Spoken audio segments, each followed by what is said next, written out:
In today's video, I'm going to teach you how to delete a Substack publication.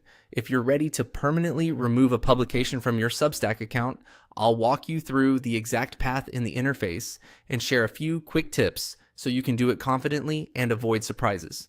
Before we begin, a quick note: deleting a publication is permanent. Once it's gone, your posts and pages are removed and your readers will no longer have access to them. If you have paid subscribers, consider how this affects their access and billing. It's also a good idea to export your content and subscriber list beforehand if you think you might need them later. You can do those tasks elsewhere in your account, but for this video, we'll focus strictly on the deletion path. Start by opening your Substack dashboard and signing in to the publication you want to remove. From your main dashboard, look for the settings option.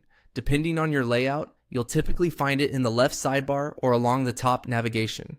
Click Settings to open the full configuration area for your publication. Inside Settings, scroll down to find a section called Danger Zone. This area holds actions that have serious, often irreversible effects. Take a moment here to make sure you're in the correct publication if you manage more than one.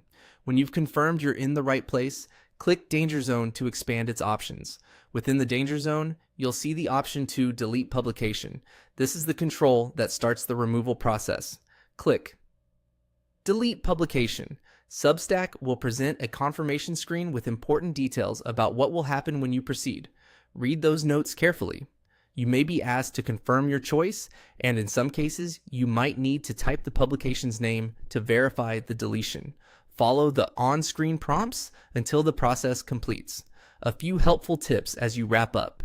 If the delete publication option isn't visible, make sure you have the correct role and permissions for that publication, and try using a desktop browser if you're on mobile. If you have active paid subscriptions, review Substack's guidance on how cancellations and refunds are handled before finalizing. And if you're feeling uncertain, consider alternatives like pausing posts or making the publication private, so you can take time to decide without losing your work. That's it. You clicked Settings, opened the Danger Zone, and chose Delete Publication, then followed Substack's confirmation steps. Take a breath and double check that everything you needed is saved elsewhere, and you're all set. Thanks for watching, and I hope this helped you complete the task quickly and confidently.